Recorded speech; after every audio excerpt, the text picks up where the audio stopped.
everybody, it's Wednesday. Happy hump day to each and every one of you. And today is awesome because today is Christmas Wednesday. Gotta love us some Christmas Wednesday. I am Angel. I want to welcome you from Halo Inspirations. We give you inspirations to help you spread beauty and joy through your quilting journey. So what is today's Christmas project? Well, it is this absolutely darling no sew, yep, you heard me right, no sew Christmas wreath. Isn't it just so cute? I love it. So what kind of things are you going to need? Well, you're definitely going to need a styrofoam wreath or circle, okay? This one measures about underneath 12 inches. It's 11 something rather. And I ordered them as a 3-pack.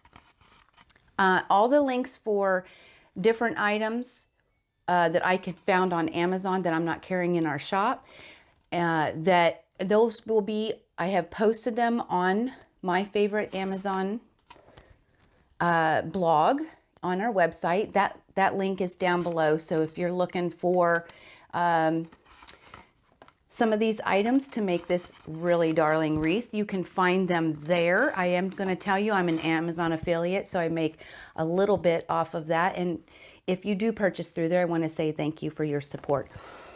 But I just want to make you aware of that. So the wreath, you'll also need, yep, just like the ornaments, you're going to need some pins. And for one wreath of this size, because the bigger they are, the more you'll need, the smaller they are, the less you'll need.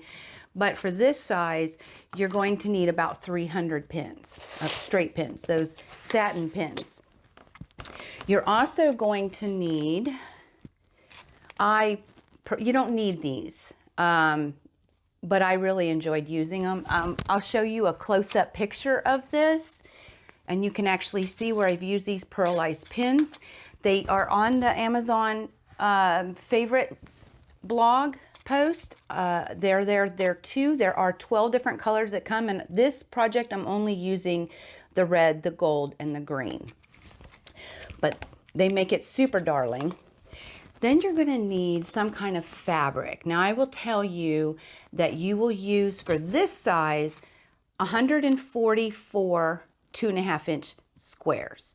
So however you want to do it, you could use scraps, you could use yardage and cut strips and then down into your squares. You could use fat quarters, mini charms.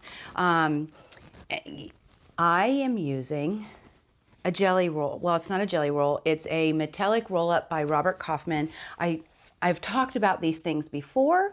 I've actually gotten to use them. I love, love, love. I've been using these for years because I fell in love with them when I first found them a few years ago. And every year they come out with a roll up pack, which is 40 to 42. I can't remember exactly which. It's 2.5-inch strips, and his fabric has these metallic little droplets in it and just makes it really pretty. So I'm using that. For this, you'll need, well, out of that 144, those are 9 2.5-inch strips from width to width, okay, of Robert Kaufman. I believe these ones are 44, 45-inch width. So if you can get 16 in a strip, that's gold, because that's exactly what you'll use is 16 squares per strip, okay? If you can get all that. Then, which I think you can in a 42 width too. But you'll need a total of 12 strips. 9 of them are going to be cut into your 2.5-inch squares. And then 3 of them you'll need to decide, because what we actually do is wrap the back, okay? Wrap the wreath so that it does, the white doesn't show, or the green, depending on which kind of wreath you end up buying. So you don't see that. So I have chosen black with reds for this one, and I'm going to pull you in next and show you how I wrap this, but it does take 3, okay, for this size wreath. Then I'm going to go ahead and I'm just going to get all of this fabric pre-cut into 2.5-inch squares, 144 of them. And after I show you how to wrap, I'm actually going to take you one step into something closer, and I'm going to show you two different, you're going to have to iron, let me just tell you. Two different methods of ironing and the little bit of the pros and cons to each, and you'll be able to see that when I pull you in a lot closer and talk about two different ways that you can iron these. And I got to tell you, y'all know me, I don't like to iron. I don't like cutting and I don't like ironing. But, and there's a lot of ironing, 144 2.5-inch squares that you have to press, okay? So, but I'll show you that after that, and then we'll talk about how to put this thing all together, and you can create your adorable Christmas wreath too. I don't like the ironing, but I love this wreath. It's so super cute. You can give it away as a gift. You can hang it in your house, on your door, you know, anywhere, or for anyone, and they will appreciate it. Oh, one last thing. Obviously, you will need some ribbon, but we'll talk about that when we get near the end. So get your iron ready, get your strips going, get your pieces cut, and let me take you first in and show you how to get this wrapped. So I'll see you in a bit. So the first thing that we're going to want to do is we're going to want to take our styrofoam ring and get it wrapped. Now the reason why we want to do that is because if you'll notice, the squares that we end up putting on this beautiful wreath only go part of the way, okay? So we want to make sure that we cover that ring so it doesn't show, because that wouldn't be very pretty.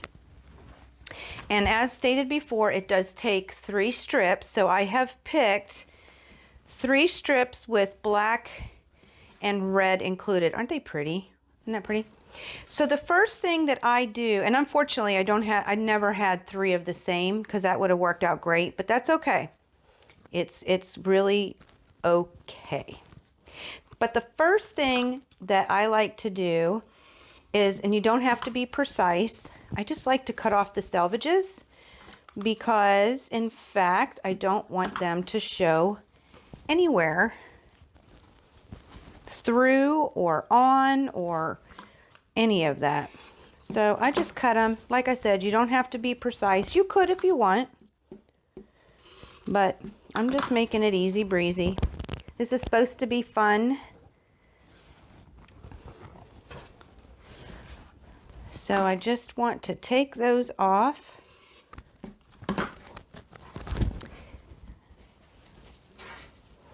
And I will tell you, you'll need a cup. Well, I used, what is it? 2, 4, I don't know. We'll count how many as we go. I use pins throughout, and I will tell you, some people don't. They just use pins to start and stop. But what I like to do is I like to take the fabric and put it at a slight angle. It helps it wrap nicer.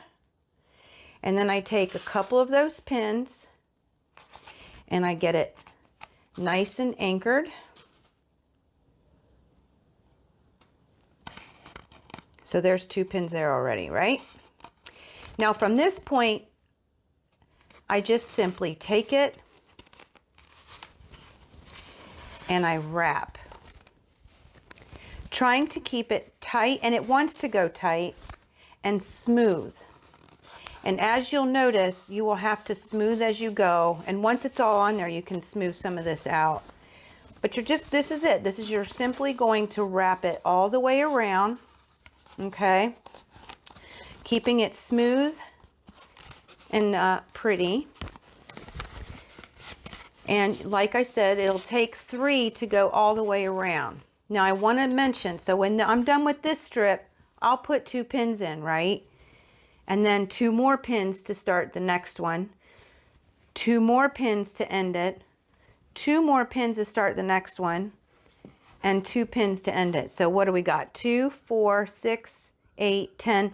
I use 12 pins for this, but I will tell you what some people have said, who I've talked to and watched both, is that a lot of times you don't have to use pins in between.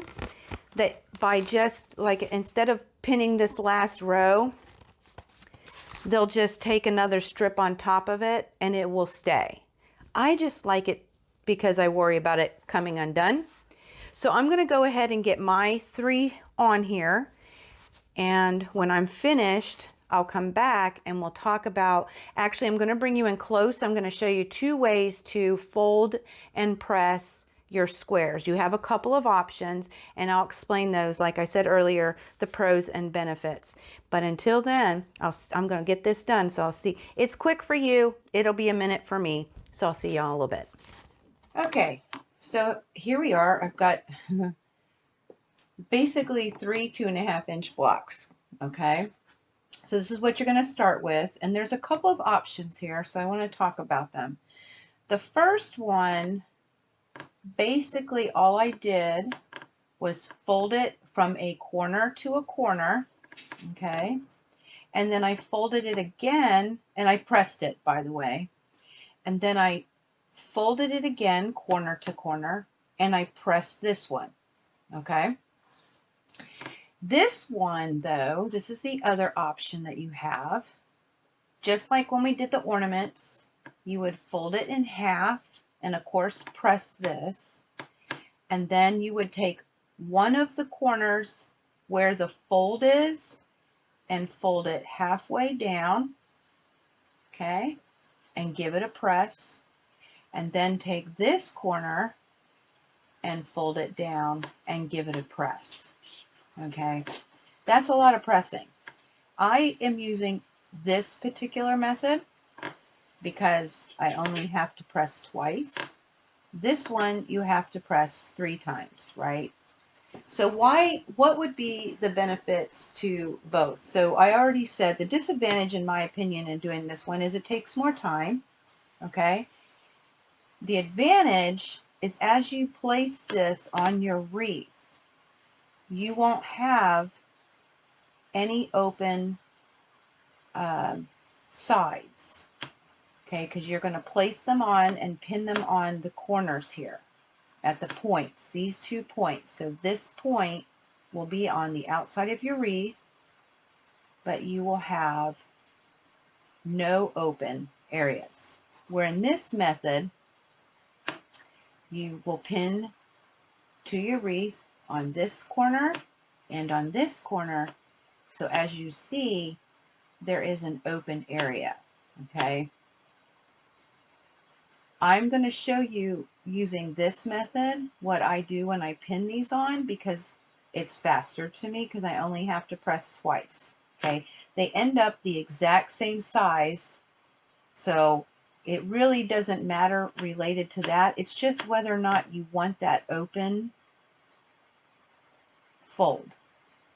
That's it. And when I go to show you how to place these, I'll show you on mine how the one I already did, how that looks. Like I said, you can use this method. You're just going to have more pressing. Okay. So there it is. If you're following with me on this one, you'll take a corner to a corner and press that, and then take another corner to a corner and press that. Okay. This one, this method, where you won't have any open folds, you'll fold it in half, and then you'll take from the folded corner, fold it down in half, giving it a press, take the other corner, fold it down, and give this a press. So that's the differences. Those are your choices on which method you would like to use. Y'all know I do not like to press, so this is my preferred method. And I'll show you again when we get closer what this open seam or fold is, what it looks like, and what I do to, to make it more consistent in my wreath. So go ahead and get all of your squares cut. I'll get them all pressed, and the next time you see me, I'll bring you in and show you how to begin to place your triangles on your wreath. Okay, so I do have all of my wreath all done. It did take 3, like I said. And I am going to choose to make this the top. And the reason why, if you'll look here, I have my ending strip and I want to make sure that that gets covered, the pins get covered, and so does this opening here. So that is the side that I'm going to make open. Now you have a couple of choices. When we're doing this, you're going to lay everything out in rows, okay? And I'm going to show you how to do that here. But you're going to lay them out in rows. There are 9 rows of 16 2.5-inch squares that we turned into triangles, right? So you can do it in like a mixy-matchy kind of way. On the first one, I actually did it with the green, the red, and then the golden cream, okay? So you can see that better here. There's the green, the red, the gold, and the cream colors, okay? So I'm going to start with this one. That's my first row. Here's my second, then my third. So I did it in greens. Then I'm going to do a red with green, more red than green, then just red. Then I'm jumping, which has the gold. So then I'm jumping to the gold, off-white with some gold, and then red with some gold, okay? And off-white. It's more off-white than anything. So this is the order, and I've laid out all my triangles in the way that I'm going to pull them. And remember when I talked about that fold, right? I put them all on the same side when I lined them all up, okay? So these are my extras because you do get 17 to a strip with the Robert Kaufman's metallic roll-ups. So those are my extras. So again, I'm going to make sure that I have this up. And make sure you have your pins ready at this time too. So I'm going to grab my first triangle, okay? And we can see the center about out here along this outside ring, outside edge, right? So you're actually going to take and come up a little bit from the top. Now I'm going to have to pull this away and do this, and I'll bring it back to show you. But you're going to go a little bit from the top, or from the midline, excuse me. And then you're going to pin, just like we did with the ornaments, you're going to pin both sides of that triangle. And I'm going to show you here in just a second. It's just easier for me to do this like so. But if you'll look, I'm a little bit above halfway, trying to keep it straight, and I just pinned on either side, okay? Then what you're going to do is you're going to take the next one and you're going to go point to point. Try to keep that line straight, and you're going to pin it again.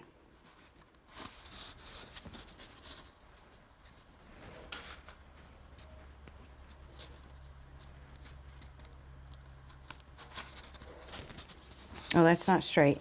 You can tell, sometimes it's hard whenever you're pinning it, but you can tell whenever you get it pinned whether or not it's straight. So you're going to do this on that first row. You're going to go all the way around with your first row of triangles. So I'm going to go ahead and get that done off camera, and then I'm going to show you how to apply the second row. So I will be right back, guys. One thing I did fail to mention, and when that first layer, when you pin them on, you want that fold, that if you do it the same way, if you press your triangles the same way where you have the open fold, you want them all going that same direction. See, I'll pull that up. You know, you can hardly see it that way. Let's go to this one. It's already done. See, all of these are going in the same direction. And the reason is because then it will allow it to lay flat. Okay, keeping it consistent like that. So I have all of mine on. So the next thing I'm going to do is I'm going to grab my next set of triangles. They're starting to get away from me here. And this time, again, I'm going to go up just a little, about 1/4 of an inch, and I'm going to cover those pins, but I'm just going to go up maybe a little less than 1/4 inch, but I'm going to go up above it. And again, I'm going to pin on 2 sides. So let me do that real quick. And then I can show you better exactly what I mean.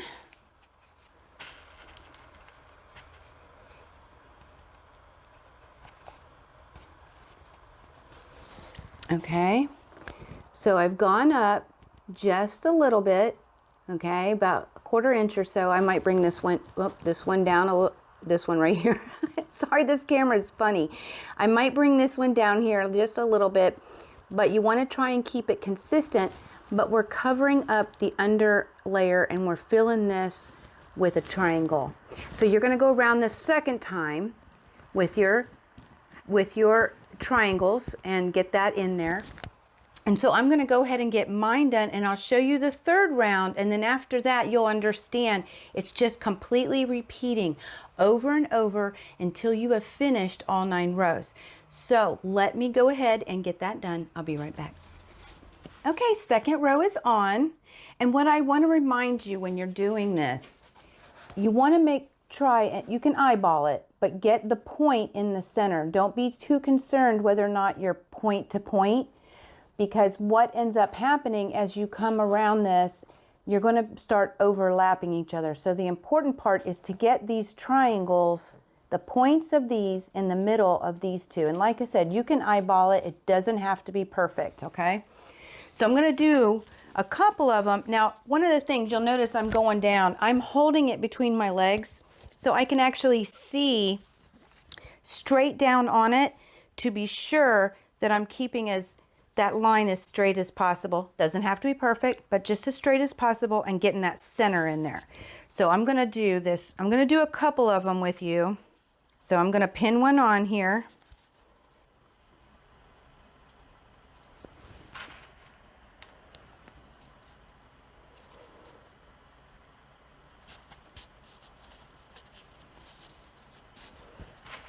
All right, and I'm going to bring it into the closer camera here. Okay, so I do have this one now, and I tried to get the triangle points looking about the same. Like I said, it doesn't have to be perfect. My first one that I showed you there, it's not completely perfect, but you can't tell because there's so many layers. It just looks gorgeous. But there's that one. Now I'm going to put the second one on because I have a feeling I'm going to overlap a little more than on this one. And I'll show you what I mean by that.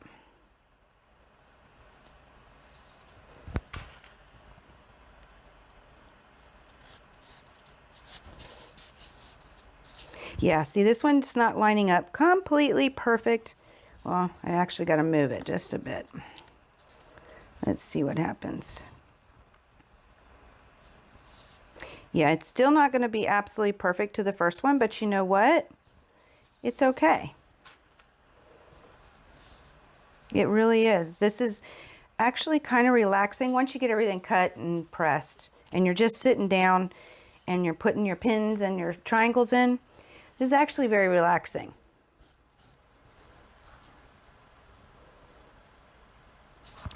So as you'll see here, it's not completely straight with that first triangle, and that's okay. That's not a worry. And I'm starting to overlap. Let me see, this is a little bit more over here, but the idea is that we're making these triangles, we're putting them in the center to overlap the two, the gap in between and the pins. So that's what that is. And remember to keep all your folds going the same direction. That's why it's really helpful if you're laying out your triangles that you lay them out so all of those folds are in the same direction. So all you gotta do is pick it up and put another one on. And so that's row 3. And like I said, as you continue each row, don't worry, it's not going to be point to point. You're going to overlap on your ends that you're pinning. They're going to overlap and as you get further and further in. So you just keep on going through all 9 rows. And I'm going to go ahead and get that done. And then we'll talk about the next step. I'll see y'all in a second. Okay, so it is finished. We've got all the triangles on. So what are we going to do with it? What's the next step, right? Now it's a little bit more about having some fun. So as you will see here on this closer up camera, I've got a nice line going all the way around. Plus you can see all the little pins that I use to put those triangles on there. And I actually have the opening to where I stopped wrapping. So I need to hide that. Now, if you'll take a look at this one, what I ended up doing is I took some ribbon, this one to be exact, and it is not 7/8, it's the wider one. I forget exactly how thick it is, but it was thicker, and I gotta tell you, let's see if I can give you a better, I don't like it. I think it's too thick, but this is just my own preference. You may very well like it, and if you can obviously tell right now, I just kind of stuck it in there with some pins, which you can use. There's not a thing wrong with that. I just think I am going to go ahead and have my husband do some glue, you know, the hot glue gun, because y'all know I'm not allowed to use a hot glue gun. So he has agreed to help me with this. I think I'm going to go ahead and leave it like this on this one, but on the newer one, the one I just finished, I'm thinking I'm either going to find a different ribbon that is thinner, because what I did is I do have a 7/8 here, and I just put it on here just to see what it would look like, and it does cover everything that I need to. It is thick enough, and I think it looks nicer. It's just a preference. It is thinner, but I just think it looks nicer. Now, I don't like this one because it's got this see-through mesh, and it's kind of finicky. I don't mind it to use it as a hanger, but I just didn't like it to fill in this gap. So I'll either find a 7/8, or you can also use fabric. You don't have to use ribbon, guys. But I might just fold this one in to give it a thinner look, and go ahead and place that along the inside. I think that would look really good, personally. Now, it would cause a lot more work for my husband, because he'll be the one hot gluing it. I don't have a problem doing it. I told him if I initially pin something, I just ask that he takes the pins out and give them back, because, you know, I like to make more of these, right? So that's the inside. And I could sit here and pin the ribbon in, but guess what, guys? Y'all know how to quilt. You know how to put ribbon in. Just sit there and pull it along and put your pins in if the pins are what you want to use. Now, the next thing that is on the table, if you notice, are these triangles. Are the ones right here. They're like wanting to flip up, and you could leave them like that. There's absolutely nothing wrong with that. I just know that if you look at this one, it's a little more clean because I pinned them down.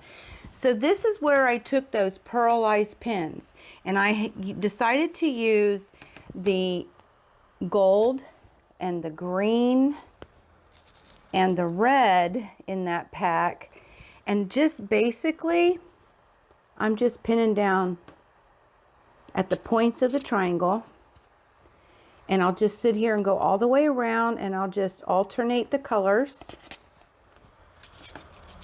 and make it look pretty, and then it pushes all those triangles down, hiding the pins much better. That's all it is, and it actually looks really pretty, I think. I mean, if you take a look, you can see all the pearlized pins along here, and it just really does. It just looks much better, in my opinion. So you don't have to do that, though. That is completely optional. Some of the other things I was thinking is you could actually buy some holly, and you know, the the berries that then they come on like a little, you can stick them in planter styrofoam or that green styrofoam and do different things. But you could put them in different places along inside. I mean, totally go, you know, as far out and as wonderful that you want to do with your embellishments. I'm actually just going to leave it with the ribbon and the pearlized pins. I'm very happy with that. And then the last thing I will talk about is, you know, your ribbon to hang it. And this, I just basically did a big enough circle and cut it, tied a pretty bow on the top, and then found the center and pinned it inside. You could again hot glue. There's absolutely nothing wrong with that. Like I said, I'm going to have my husband do it all like that. But these larger pearlized pins tend to help. Number one, you could put a little bit of straight pins in there and help hold it, but these will really help anchor it a little more, because as it pulls, it tends to want to pull the needles out. So you just want to make sure you have enough back there, and it's in the back. Ain't nobody going to see it if you just get that on there so you can hang it. I mean, it'll hang and there'll be nobody will see anything, because you've got that green and then the red and or whatever colors you decide to use, right? But I also wanted to share with you, basically guys, that's it. Okay, that is the No Sew wreath ornament. But I've been working on something else, and I didn't want to make the video too long by doing both, but I have done a different kind of ornament, and I'm calling this the No Sew elf wreath, because I feel like it's elfy with the way the triangles are going. Believe it or not, this fabric is mostly red and white. That's what I had left inside of the metallic roll-up from Robert Kaufman, so I just used what I had. The triangles are made the same as far as folding and pressing. And I went ahead, I only used one strip to wrap. You could actually do half and half very well. And originally I was thinking this direction, okay? And then you would have it like this, but my husband, he prefers it to look something like this. He wants this on the side, and we're gonna totally embellish this. Now I have let my husband have free reign. So today at 3 p.m. you're gonna see the finished product. Again, here's that weird ribbon with the see-through mesh in it. Not caring for it, not my fave. But you could add, my point was I wanted to show you that you could add any kind of ribbon in here. But I will definitely share this again on Facebook at 3 p.m. Eastern Daylight Time when we do our Facebook Live for any questions that you may have, the Q&A. And I'm also writing a blog. I'm making it simple. It's not anything super crazy. I did share pictures, because making these triangles are the same. It's just placement and then how much you need, because it actually took more than I realized. So all that'll be under the list of inspirations. It'll be called the No Sew elf wreath, because I think it's elfy. I just do. So that'll be there when I'm finished. Hopefully it'll be done by today. So you could, the link is down there for the list of inspirations. There's so much more out there for you, but that is going to be there when it's completed. But definitely today, I'll show you what my husband so creatively done, because like I said, I'm giving this just like this to him and saying, here, this is all you. So we'll see what he does. That'll be fun, right? But that's it, guys. That's our last No Sew, because the next one, the rest of them all have sewing. All the Christmas Wednesdays that we have coming will all have some sewing involved. So look forward to that. But next week is a block Wednesday, so I'll be talking about a block that you can make. And I'll hopefully have the quilt top finished for you so that you can see exactly how I ended up playing with it and the fabrics that I ended up using. I can't wait, actually. I am very stoked. I'm always stoked, but I'm just stoked. I love quilting. I love this stuff. So I hope this week was inspiring to you. And I hope that next week will also give you some inspiration on some ideas that you may be able to do with that particular block. And until next time, guys, hopefully I see you at 3 p.m. Eastern Daylight Time. Of course, then we get to see what Air Bear, my husband, did with this one, right? So hopefully I'll see you at 3 p.m. Eastern Daylight Time. But if not, until next time, may y'all continue to be inspired, productive, and ever so joyful, and never stop making your dreams and quilting come true, guys. I love y'all. See y'all soon. Happy quilting.